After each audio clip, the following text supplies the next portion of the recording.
तर नमस्कार मंडळी, श्री स्वामी समर्थ.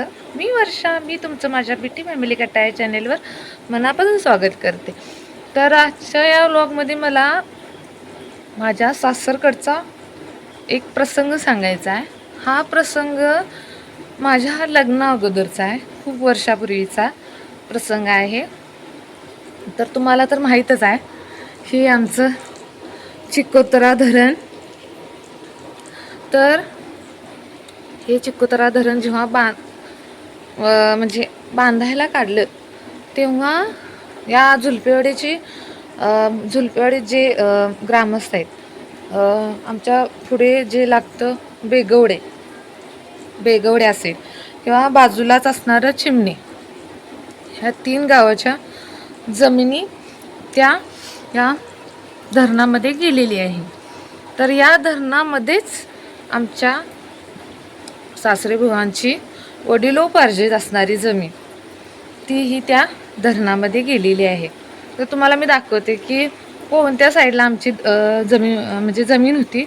इथे जवळच होती आणि दाखवते मी जे बोट दाखवते. तर स्ट्रेट त्या कटड्याच्या मागे सलग आमची 8 एकर जमीन होती आणि येथूनच जे घर दिसतंय तुम्हाला मोरपंखी, तिथून एक रस्ता होता, पानवाट होती, ती शेताकडे जाण्यास होती. मी पुढे जाऊन असं दाखवलं असतं तुम्हाला. तर पाऊस भरपूर आहे, खूप पाऊस आहे. तर अशी इथनं पानवाट होती. बापरे, पाऊस भरपूर चालू आहे. तरी मी गच्चीवर आलेली आहे, कारण अधिराज खाली खेळत आहे आणि तो काही मला बोलू देत नाही, त्यामुळे मी गच्चीवर आलेले आहे. पण पावसामुळे तुम्हाला माझा थोडाफार आवाज येत नसेल, तुम्ही जरा थोडंफार मला समजून घ्या.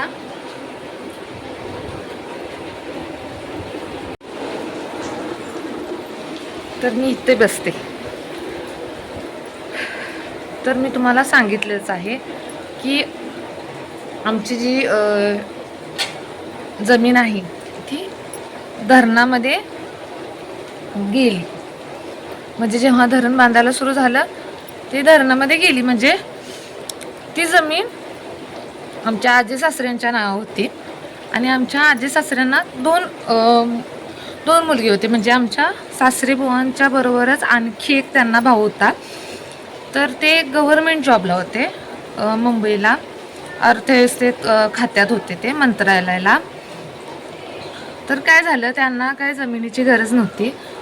मग जेव्हा हे धरण बांधायला सुरू झालं तेव्हा ज्यांच्या जमिनी गेल्या, तर त्यांना म्हणजे ज्यांना पैसे हवे त्यांना पैसे भेटले आणि ज्यांना जमीन हवी आहे त्यांना त्याच्या बदले जमीन भेटली. तर एकर वाईज असं आईनं विचारलं तर 35-40 हजार एकरा पाठीमागं फक्त 35-40 हजार त्या काळात भेटलेले आहेत. आणि कुटुंबावाईज ज्यांना जमीन हवी होती, म्हणजे घरात जर 4 सदस्य असेल तर त्यांना 4 सदस्यांना जेवढी जमीन पाहिजे तेवढीच जमीन दिलेली आहे. तर आमच्या अण्णांचं म्हणजेच आमच्या सासरेबुवांचं मत काय होतं की जमीन घ्यावी त्या बदल्या. पण आमच्या चुलत सासऱ्यांचं मत काय होतं की त्या बदल्या पैसे घ्यावे. मग त्यांच्यामध्ये वाद झाला. पण मग तो वाद पुढे जाऊ नये म्हणून आमच्या सासरेबुवांनी शेवटपर्यंत सही दिलेली नाही, पण कुठे आपल्या भावांच्यात भांडणं होऊ नये म्हणून सही दिली त्याने आणि त्या शेतीचे पैसे घेतले. शेतीचे पैसे घेतल्यानंतर त्यामध्ये 3 वाटण्या केल्या, आजी सासऱ्यांची, त्यानंतर चुलत सासऱ्यांची आणि माझ्या सासऱ्यांची.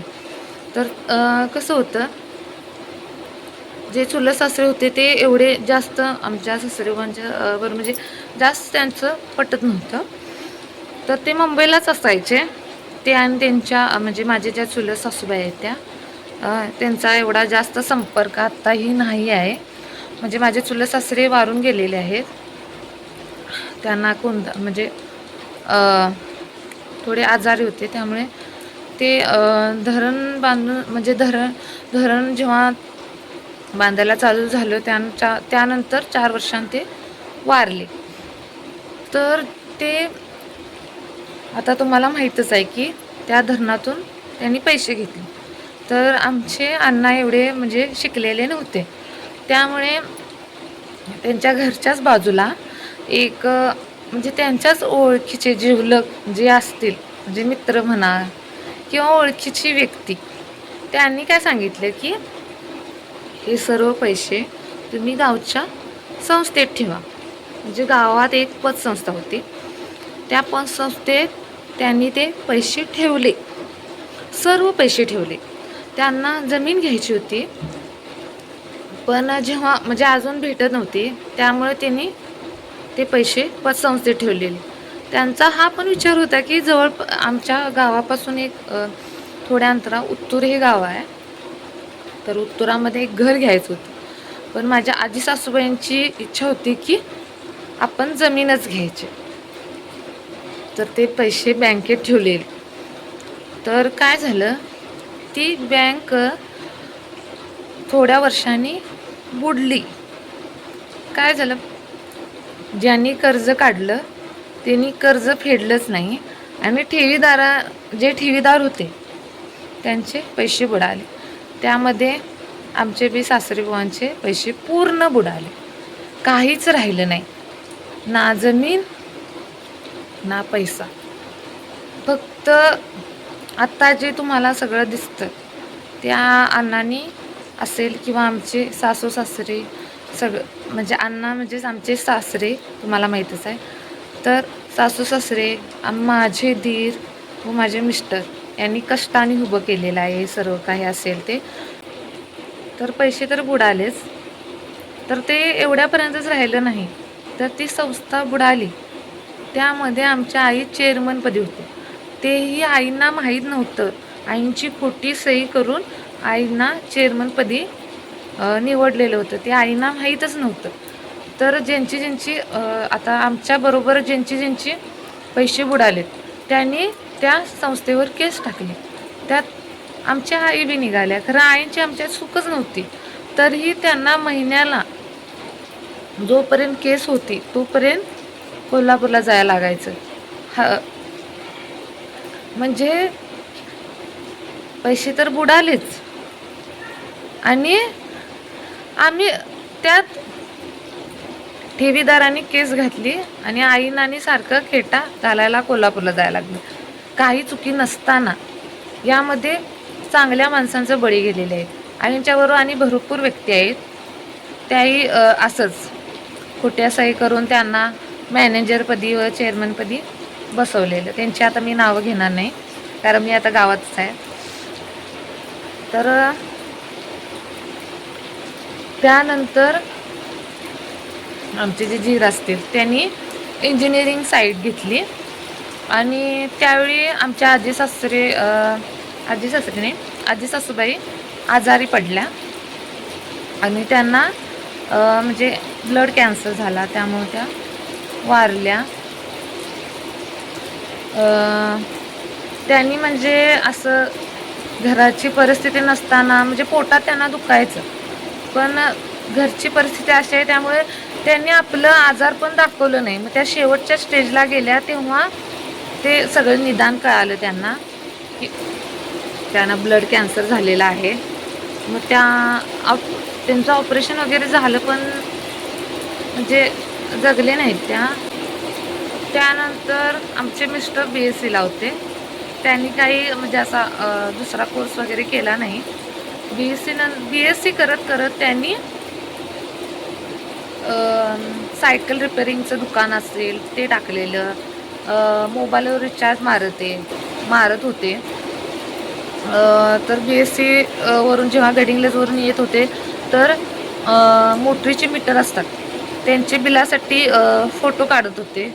तर एका मीटर मागे त्यांना 1 रुपया भेटायचा त्यावेळी. अशी सर्व कामे त्यांनी केलेली आहेत. आणि झाडावर चढून मध काढत होते, त्यांनी मध काढून पण विकलेलं आहे. असं भरपूर कामे सर्वांनीच करून ह्या स्टेजपर्यंत आलेली आहेत ती. आणि जेव्हा आमचे दीर नोकरीला लागले आणि माझे मिस्टर लागले तेव्हापासून ही प्रगती झालेली आहे. तर माझे दीर आहेत ते पुण्याला असतात. तर जेव्हा पुण्याला पहिल्यांदा गेले तेव्हाही त्यांची परिस्थिती हालाकीची असल्यामुळे काही मागं नव्हतंच. जे होतं तेच घेऊन ते पुण्याला गेले होते. तर त्यांचा आत्तेभाऊ आहे, त्याने खूप मदत त्यांना केली होती. आणि याआधी त्यांनी खूप मदत केलेली आहे. म्हणजे त्यांच्या आत्तींनी खूप मदत केलेली आहे त्यांना. म्हणजे घरातील काही साहित्य, किराणा वगैरे असेल, मुलांना कपडे, म्हणजे आमच्या मिस्टरांना आणि दीर असतील त्यांना खूप मदत केलेली आहे याआधी. त्यानंतर आमच्या मिस्टरांची BSc कंप्लीट झाली. तर ते टेम्पररी गोकुळ दूध संस्थेत लागले. तर त्यांनी 1.5 वर्ष टेम्पररी काम तिथं केलं. त्यानंतर त्यांची ऑर्डर निघाली केमिस्ट म्हणून, डायरेक्ट असिस्टंट ऑफिसर म्हणून ते लागले. तर त्यानंतर हळूहळू आमची अशी प्रगती होत गेली आणि त्यांनी ही घराची जागा घेतली, घर बांधलं आणि जमीन घेतली. जमिनीही घेताना आमच्या आईने आत्ता ही जमीन घेतलेली आहे त्यासाठी आमच्या आईने सर्व दागिने आपले त्या जमिनीसाठी देऊन टाकले. आणि थोडंफार जे असतील ते 5% जमिनीला पैसे घेतले.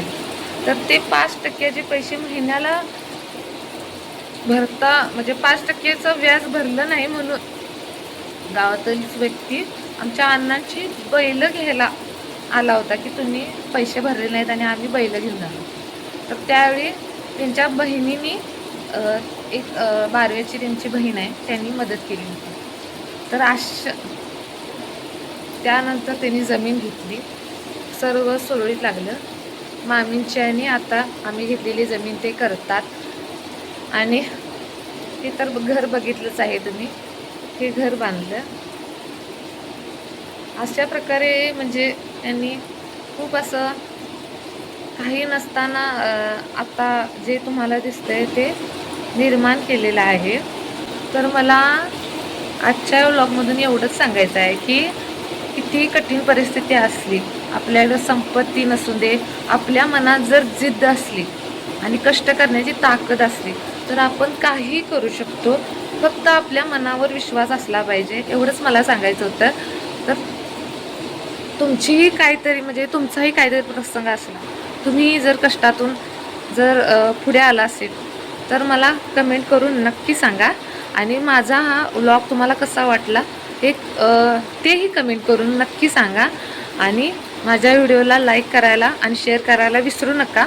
आणि प्लीज मला सबस्क्राईब करा. आणि तुम्ही सबस्क्राईब करालच, मी नवीनच आहे यूट्यूबवर, तुमच्या सपोर्टची खूप मला गरज आहे. तर पुन्हा भेटूया नेक्स्ट व्लॉगमध्ये. बाय.